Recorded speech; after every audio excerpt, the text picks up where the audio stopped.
రకంగా అనిపించవచ్చు మీకు ఈ ప్రశ్న. బీఆర్ఎస్ నేతలకు ఇంకా అహంకారం పోలేదు అనే I don't agree.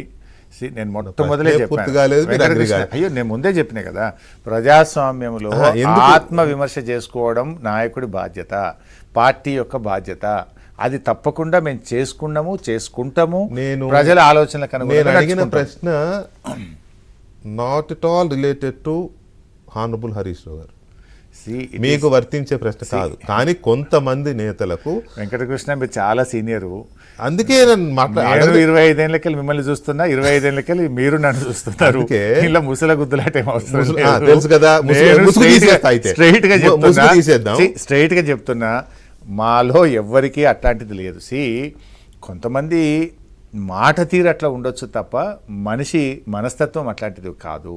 So party అన్నప్పుడు మీరు ఎక్కడి నుంచి ఆ మాట మాట్లాడుతున్నారు? మేము ఒక విషయం మీద ప్రభుత్వాన్ని గట్టిగా మాట్లాడతానో, పరుషమైన పదజాలం వాడతానో, మా ప్రశ్నించే తీరును బట్టి మీరు అట్లా మాట్లాడుతున్నారు కాదు. మేము ఎందుకు మాట్లాడాల్సి వచ్చింది? అది ప్రజల యొక్క భావాలు, ప్రజల యొక్క కష్టాలు, ప్రజల్లో నుంచి వస్తున్నటువంటి విషయాన్ని బట్టి మీరు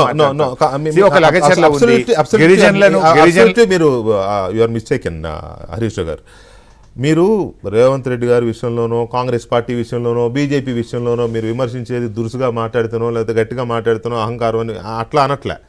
మీరు ప్రజలతోనే అహంకారం ప్రదర్శించారు. ఎస్, ఎప్పుడు ప్రదర్శించారు. దానికి ఎగ్జాంపుల్ ఏంటంటే కేసీఆర్ గారు స్వయంగా ఏముంది, మీరు నాకు ఓట్లేసి గెలిపిస్తే పరిపాలన చేస్తా, లేదంటే పోయి ఇంట్లో కూర్చుంటా అన్న ఆ పదం అసలు మీ ఓటమిలో చాలా కీలకమైన భూమిక అది. ఇప్పటికీ ఆ భావజాలం, ఆ అహంకారం పోలేదు అనే చర్చ అయితే ఉంది ప్రజల్లో. మీరు ఒప్పుకున్నా, మీకు లేకపోవచ్చు. Harish Rao is different in BRS party. అది అహంకారంతో కూడినటువంటి మాట కాదు. జనరల్గా కేసీఆర్ గారు ప్రజలకు ఒక అప్పీల్ చేశారు, నేను నిజాయితీగా రాష్ట్రం తెచ్చాను, ఈ రాష్ట్రం కోసం పనిచేశాను, ఈ రాష్ట్రం అభివృద్ధి నా ధ్యేయం.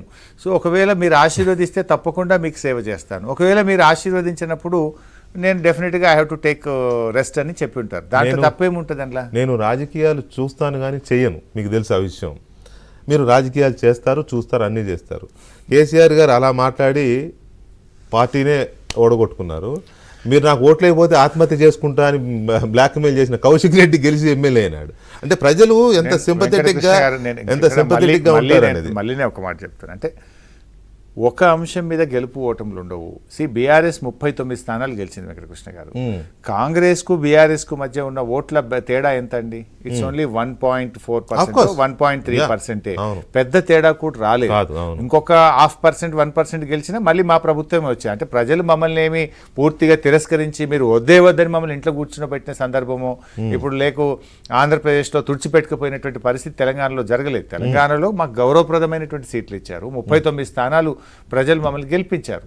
సో అందువల్ల అది మీరు ఒక అంశం ఏదో ఇట్లా అన్నారు కనుక మొత్తం పార్టీ పోయింది, ఇట్లా అయింది కనుక పార్టీ పోయిందని అంటే ప్రతి అంశానికి ఉండదు.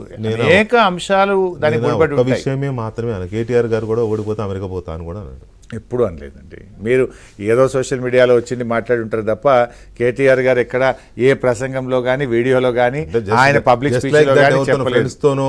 లేకపోతే ఏముందా ఓడిపోతే అమెరికా పోతా అనే క్యాజువల్ టాక్ కూడా జనంలోకి వెళ్ళిపోతుంది.